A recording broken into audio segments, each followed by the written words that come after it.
Dieu Tout-Puissant, toi le Créateur du ciel et de la terre, toi qui as fait les choses visibles, les choses invisibles,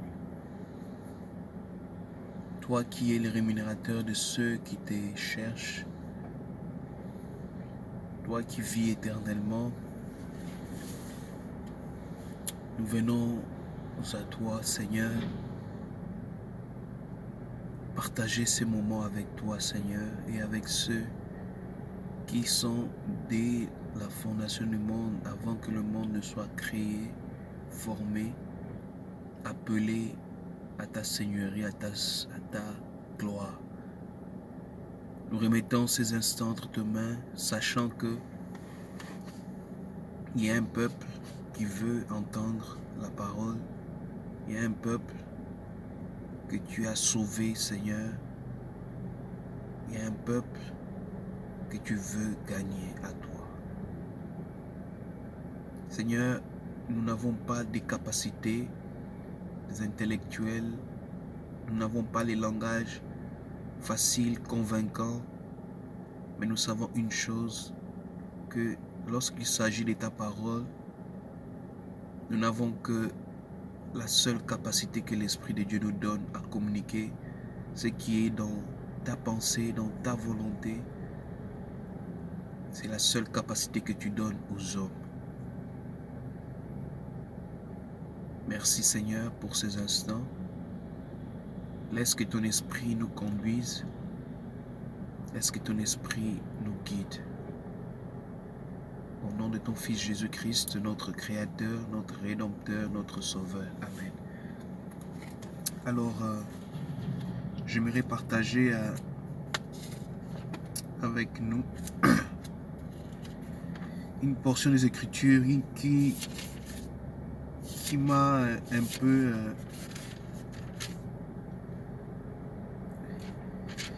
c'était quand même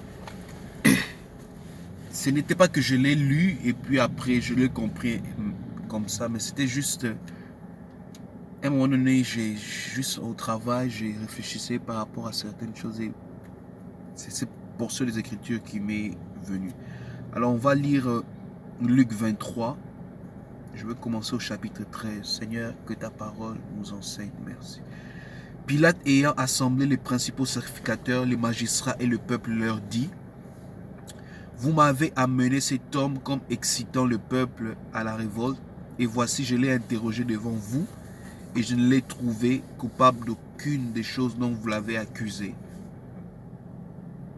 Hérode non plus, car il nous l'a renvoyé, et voici cet homme n'a rien fait qui soit digne de mort. Je les relâcherai donc après l'avoir fait battre de verges. 17. À chaque fête, il était obligé de leur relâcher un prisonnier. Ils s'écrièrent tous ensemble: fais mourir celui-ci et relâche-nous Barabbas. Cet homme avait été mis en prison pour une sédition qui avait eu lieu dans la ville et pour un meurtre. Pilate leur parla de nouveau dans l'intention de relâcher Jésus, et ils crièrent: crucifie-le, crucifie, crucifie-le. Pilate leur dit pour la troisième fois: quel mal a-t-il fait? Je n'ai rien trouvé en lui qui mérite la mort. Je les relâcherai donc après l'avoir fait battre de verges. Mais ils insistèrent à grands cris, demanda qu'il fût crucifié, et leurs cris l'emportèrent. Pilate, prononçant ce qu'il demandait, serait fait. 25. Il relâcha celui qui avait été mis en prison pour sédition et pour meurtre, et qu'il réclamait, et il livra Jésus à leur volonté. Alors, lorsqu'on regarde cette histoire, il y a pratiquement la première partie, on se rend vraiment compte que Jésus-Christ, en se présentant devant Pilate, et Pilate fait référence aussi dans le même passage à Hérode, les deux personnages n'ont trouvé rien qui pouvait condamner le Seigneur. Et si on peut regarder, on parle de personnes, il y a Pilate, il y a Hérode, il y a Jésus-Christ et il y a Barabbas. Et généralement, on retient plus de ce que Pilate fait, Hérode, mais quand on lit ces passages, on parle brièvement de Barabbas, mais le Seigneur m'a ouvert un peu les yeux pour aller un peu en profondeur avec Barabbas, pour comprendre un peu l'aspect spirituel. Vous savez, lorsque vous lisez les Écritures et surtout la vie de Jésus-Christ, il n'y avait rien de ce qui se faisait dans le parcours sur la terre qui était au hasard. Remarquez quand Hérode déchire les vêtements des souverains sacrificateurs, c'était un signe qu'il reconnaissait que Jésus-Christ était les sacrificateurs par excellence. Bien sûr, comme nous le savons pour certains, selon l'ordre de Melchisedec. Et remarquez bien, Hérode, qui était sacrificateur à cette époque. Non, je ne parle pas de Hérode, je parle au contraire de... pas Hérode, sacrificateur, non, c'était Caïphe. Caïphe plutôt, je voulais parler de Caïphe. Et il dit quelque part qu'il vaut mieux, il y a quelqu'un qui dit qu'il vaut mieux qu'un seul homme meure et que tout un peuple soit sauvé. Et ça c'est Caïphe, si je me rappelle bien, qui disait ces choses.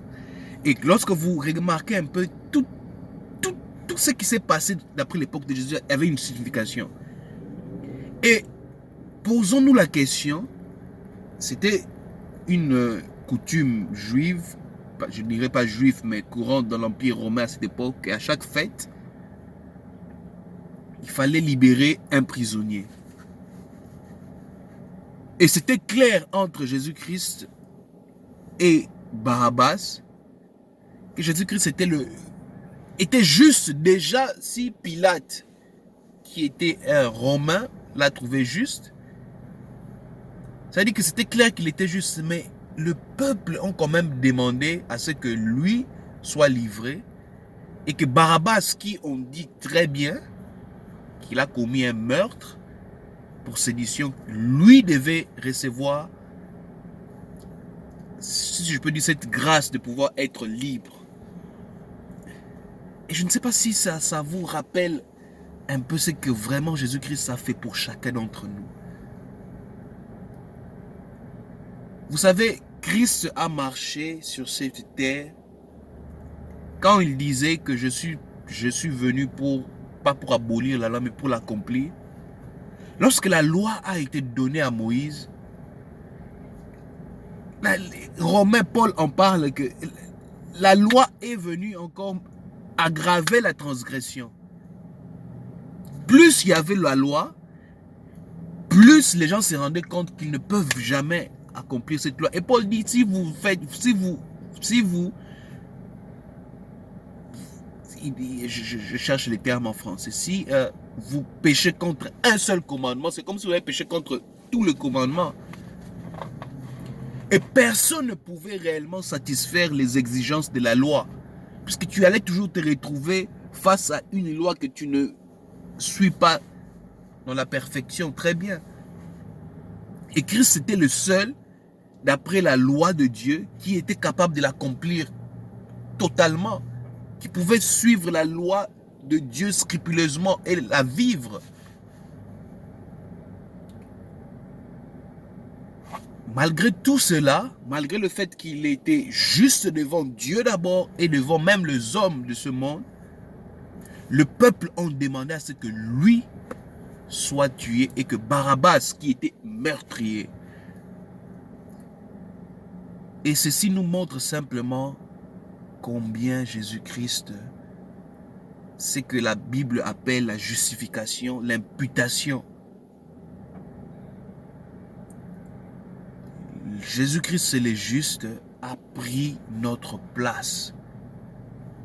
Car je mérite la condamnation, je mérite la perdition. Ça veut dire que Barabbas méritait ce qu'il vivait, la prison, la souffrance.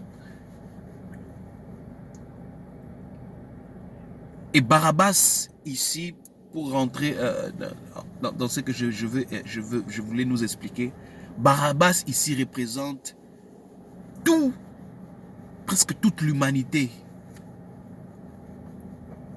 Nous sommes, quand on parle de sédition, ça veut dire que nous sommes nous avons tous, d'une manière ou d'une autre, été contre Dieu.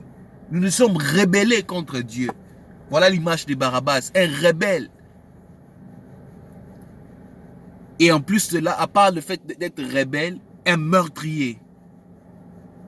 C'est ça, c'est ce que nous sommes en tant qu'humains. Déjà, de par Adam, nous avons reçu cette nature pécheresse et de par nos offenses de chaque jour. Et Paul parle de la vaine manière de vivre que nous avons hérité de nos pères. Et c'est chaque jour dans nos pensées, dans nos actes et dans nos œuvres que nous offensons Dieu, nous sommes rebelles vis-à-vis de Dieu. Mais à cause de Christ, Barabbas est libéré. Et lui, le juste. Et Ésaïe 53 nous dit, lisons Ésaïe 53, pour mieux comprendre encore ce qui se passe. Barabbas, c'est exactement l'image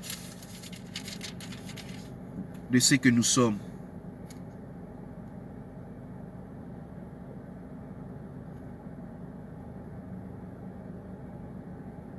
La Bible dit dans Ésaïe 53, qui a cru à ce qui nous a été annoncé, qui a cru, qui a reconnu les bras de l'Éternel, il s'est levé devant lui comme une faible plante, comme un rejeton qui sort d'une terre desséchée. Il n'avait ni beauté ni éclat pour attirer nos regards, et son aspect n'avait rien pour nous plaire.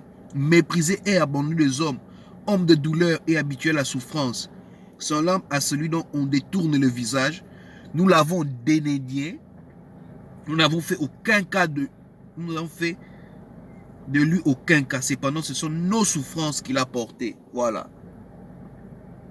Et nous l'avons considéré comme puni, frappé et humilié. Lui, au contraire, les justes